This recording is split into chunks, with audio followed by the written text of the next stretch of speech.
അങ്ങനെ ശബരിമല സ്വർണ്ണ കവർച്ച കേസിൽ മറ്റൊരു നിർണായക ഘട്ടത്തിലുകൂടി എത്തിയിരിക്കുകയാണ്. മുൻ എക്സിക്യൂട്ടീവ് ഓഫീസർ സുധീഷ് കുമാർ അറസ്റ്റിലായിരിക്കുന്നു. സുധീഷ് കുമാറിന് ഈ കേസുമായി ബന്ധപ്പെട്ടുള്ള പങ്കാളിത്തമാണ് ഇതിൽ നിന്ന് വ്യക്തമാകുന്നത്. സ്വർണ്ണപ്പാളികൾ ചെമ്പ് പാളികൾ എന്ന് തെറ്റായി രേഖപ്പെടുത്തിയതും മഹസറിൽ കൃത്രിമം കാട്ടിയതും സുധീഷ് കുമാറാണ് എന്ന് മാത്രമല്ല, പോറ്റിക്ക് പാളികൾ കൈമാറുന്ന സമയത്ത് സുധീഷ് കുമാർ ആയിരുന്നു ശബരിമല എക്സിക്യൂട്ടീവ് ഓഫീസർ. അതുകൊണ്ട് തന്നെ ഇതിൽ സുധീഷ് കുമാറിന്റെ പങ്കാളിത്തം സംശയലേശമന്യേ തന്നെ നമുക്ക് ഊഹിക്കാവുന്നത് കൂടിയാണ്. മുരാരി ബാബുവിനൊപ്പം ചേർന്ന് സ്വർണം മോഷ്ടിക്കാൻ സഹായിച്ചു എന്നുള്ളതും ഒരു വസ്തുതയായി തന്നെ നിലനിൽക്കുന്നുണ്ട്. ദിസ്നയിലേക്ക് പോവുകയാണ്. ദിസ്ന, ഇനി കൂടുതൽ ചോദ്യം ചെയ്യലിലൂടെ ഇത് ഏതു രീതിയിലാണ് ഈ സ്വർണം കടത്തിയത് എന്നുള്ള കാര്യങ്ങളിലേക്കാണ് എത്തേണ്ടിയിരിക്കുന്നത്. പക്ഷേ നമ്മൾ പറയുന്നത് പോലെ, നേരത്തെ നമ്മളോട് പ്രതികരിച്ച കെ.പി. ശശികല ടീച്ചർ പറഞ്ഞതുപോലെ, ഓരോ അറസ്റ്റിനും വലിയ രീതിയിലുള്ളൊരു കാലതാമസം വളരെ വിശാലമായാണ് അതായത് കൃത്യമായ ഇടവേളകൾ നൽകുന്നുണ്ട്. ഇതിനിടയിൽ എന്തൊക്കെ പ്ലാൻ ചെയ്യണം എന്നുള്ളത് ആ രീതിയിലാണോ മുന്നോട്ട് പോകുന്നത്? കാരണം ആദ്യം ഒരാൾ സംശയത്തിന്റെ നിഴലിൽ വരുന്നു, അത് കഴിഞ്ഞ് ആഴ്ചകൾ എടുക്കുന്നു അയാളെ ഒന്ന് കസ്റ്റഡിയിൽ എടുക്കാൻ, പിന്നീട് അറസ്റ്റിലേക്ക് പോകുന്നു, ചോദ്യം ചെയ്യൽ ഉൾപ്പെടെയുള്ള നടപടികളിലേക്ക് കടക്കുന്നു. അപ്പോൾ ഒരു സാവകാശം ഉള്ള ഒരു രീതിയിലേക്കാണ് ഇപ്പോൾ പ്രത്യേക അന്വേഷണ സംഘവും നീങ്ങിക്കൊണ്ടിരിക്കുന്നത്. നമ്മളെ ഭയപ്പെടുത്തുന്നത് ഇത്തരത്തിൽ ഇഴഞ്ഞു നീങ്ങുന്ന ഒരു അന്വേഷണം വരികയാണെങ്കിൽ പല തെളിവുകളും നശിപ്പിക്കപ്പെടില്ലേ എന്നുള്ളതാണ്. ഇവർക്ക് അത്തരത്തിൽ തെളിവുകൾ നശിപ്പിക്കാനുള്ള ഒരു സാഹചര്യം ഒരുക്കലല്ലേ എന്നുള്ളത് കൂടിയല്ലേ?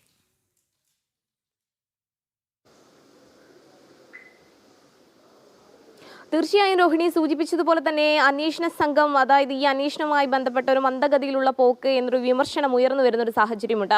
പ്രധാനമായും ഏറ്റവും എടുത്തു പറയേണ്ട ഒരു കാര്യം എന്ന് പറയുന്നത്, ഈ വിഷയത്തിൽ നിന്ന് വലിയ രീതിയിൽ വ്യതിചലിക്കുവാനുള്ള ഒരു സമീപനം സംസ്ഥാന സർക്കാരിന്റെ ഉൾപ്പെടെയുള്ള ഭാഗത്തു നിന്ന് ഉണ്ടാവുന്നു എന്നുള്ളതാണ്. അതായത് പ്രത്യേകമായി PM ശ്രീ വിഷയമൊക്കെ മുന്നിൽ നിർത്തിക്കൊണ്ട്, CPM ഉള്ള തർക്കമൊക്കെ മുന്നിൽ നിർത്തിക്കൊണ്ട് ഈ സ്വർണ്ണക്കൊള്ള എന്ന വിഷയത്തിൽ നിന്ന് കൺവേർട്ട് ചെയ്തു പോകാൻ, അല്ലെങ്കിൽ ആ വിഷയത്തെ മാറ്റി നിർത്തുവാനുള്ള ഒരു ശ്രമമാണ് ഇപ്പോൾ സംസ്ഥാന സർക്കാർ ഉൾപ്പെടെ നടത്തുന്നത് എന്നത് വളരെ വ്യക്തമായി തന്നെ നമുക്ക് മനസ്സിലാക്കാൻ സാധിക്കുന്നതാണ്. കഴിഞ്ഞ കുറച്ച് ദിവസങ്ങളൊക്കെ പരിശോധിച്ചാൽ ഈ സ്വർണ്ണക്കൊള്ളയുമായി ബന്ധപ്പെട്ട വിഷയങ്ങളുടെ ചോദ്യങ്ങളിൽ നിന്നൊക്കെ ഒഴിഞ്ഞു മാറുന്നൊരു സമീപനം, അന്വേഷണം കൃത്യമായി നടക്കുന്നു എന്ന് മാത്രം പറയുന്നു, ഉന്നത തലത്തിലേക്കുണ്ടെങ്കിൽ അവരെ അറസ്റ്റ് ചെയ്യട്ടെ എന്ന് പറയുന്ന പ്രധാന നേതാക്കന്മാരെ ഉൾപ്പെടെയാണ് നമ്മൾ കാണുന്നത്. എന്തായാലും കേസുമായി ബന്ധപ്പെട്ട് രോഹിണി സൂചിപ്പിച്ചതുപോലെ തന്നെ അന്വേഷണം മന്ദഗതിയിൽ പോകുന്ന ഒരു സമീപനത്തിലേക്ക് എത്തുന്നു. മൂന്നാമത്തെ അറസ്റ്റ് മാത്രമാണ് ഉണ്ടായിരിക്കുന്നത്. ആദ്യഘട്ടത്തിൽ ഉണ്ണികൃഷ്ണൻ പോറ്റിയുടെ സുഹൃത്തുക്കളെ കേന്ദ്രീകരിച്ച് മാത്രമായിരുന്നു അന്വേഷണം നടന്നത് എന്ന് തന്നെയാണ്.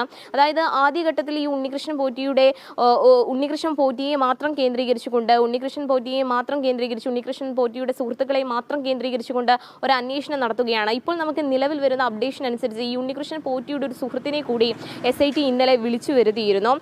അദ്ദേഹത്തിന്റെ, അതായത് ഈ ഉണ്ണികൃഷ്ണൻ പോറ്റിയുടെ സുഹൃത്തായിരുന്ന വാസുദേവനെയാണ് വിളിച്ചു വരുത്തിയത്. വാസുദേവനെ ചോദ്യം ചെയ്ത് വിട്ടയച്ചു എന്നതാണ് നമുക്ക് നിലവിൽ മനസ്സിലാക്കാൻ സാധിക്കുന്നത്. അപ്പോൾ അന്വേഷണം ഉണ്ണികൃഷ്ണൻ പോറ്റിയുടെ സുഹൃത്തുക്കളെ കേന്ദ്രീകരിച്ച് മാത്രമാണോ നടക്കുന്നത് എന്നൊരു ചോദ്യമാണ് പ്രധാനമായും ഉയർന്നു വരുന്നത്. എന്തായാലും ഈ സുധീഷ് കുമാറിന്റെ വൈദ്യ പരിശോധന അതിരാവിലെ തന്നെ പൂർത്തിയാക്കി എന്നത് തന്നെയാണ് മനസ്സിലാക്കാൻ സാധിക്കുന്നത്. ഉച്ചയ്ക്ക് റാന്നി കോടതിയിൽ ഹാജരാക്കും എന്നൊരു വിവരം കൂടി നമുക്ക് ലഭ്യമാകുന്നു. അങ്ങനെയാണെങ്കിൽ കസ്റ്റഡി ചോദിക്കുമെന്ന് തന്നെയാണ് മനസ്സിലാക്കാൻ സാധിക്കുന്നത്. ഇവരെയൊക്കെ തന്നെയും ഒരുമിച്ചിരുത്തി കൂടുതൽ വിവരങ്ങൾ അറിയേണ്ടതുണ്ട് എന്നത് തന്നെയാണ് അന്വേഷണ സംഘം ഇപ്പോൾ വ്യക്തമാക്കിയിരിക്കുന്നത്. കൂടുതൽ അറസ്റ്റുകൾ ഉടൻ ഉണ്ടാവും എന്ന് തന്നെയാണ് നമുക്ക് മനസ്സിലാക്കാൻ സാധിക്കുന്നത്. അതേസമയം ഇന്നലെ ഈ ദേവസ്വം ബോർഡ് ആസ്ഥാനത്തെ റെക്കോർഡ് റൂമിലും മരാമത്ത് ഓഫീസിലും ഒക്കെ തന്നെയും SIT സംഘത്തിന്റെ പരിശോധന ഉണ്ടായിരുന്നു എന്നൊരു വിവരം കൂടി നിലവിൽ ലഭ്യമാകുന്നു. ഈ 1998-99 കാലഘട്ടത്തിൽ ഈ സ്വർണം പൊതിച്ചതിന്റെ രേഖകൾ ഉൾപ്പെടെ പിടിച്ചെടുത്തിട്ടുണ്ട് എന്ന് നമുക്ക് നിലവിൽ മനസ്സിലാക്കാൻ സാധിക്കുന്നുണ്ട് രോഹിണി.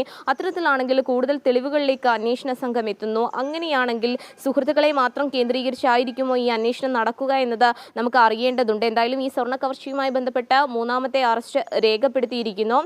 അതോടൊപ്പം തന്നെ കൂടുതൽ ദേവസ്വം ബോർഡ് ഉദ്യോഗസ്ഥരിലേക്കും അധികാരികളിലേക്കും ഈ അന്വേഷണം നീങ്ങും എന്ന് തന്നെയാണ് ഈ ഘട്ടത്തിൽ നമുക്ക് മനസ്സിലാക്കാൻ സാധിക്കുന്നത് രോഹിണി.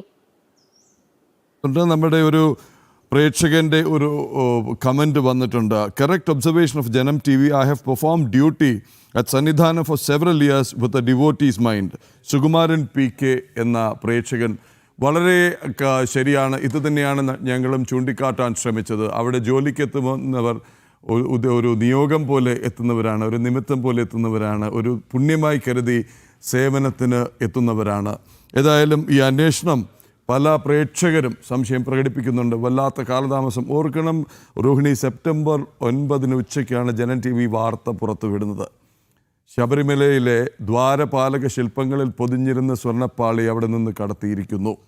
ശബരിമല സ്പെഷ്യൽ കമ്മീഷണറെ അറിയിക്കാതെ, ഹൈക്കോടതി ദേവസ്വം ബെഞ്ചിനെ അറിയിക്കാതെ കടത്തിയിരിക്കുന്നു. അത് ശബരിമല സ്പെഷ്യൽ കമ്മീഷണറുടെ ശ്രദ്ധയിൽപ്പെട്ടിരിക്കുന്നു. നമ്മുടെ ശബരിമല കർമ്മസമിതി കൺവീനർ ശ്രീ SJR കുമാർ അടക്കമുള്ളവർ സമർപ്പിച്ച ഒരു ഹർജി പരിഗണിക്കുകയായിരുന്നു.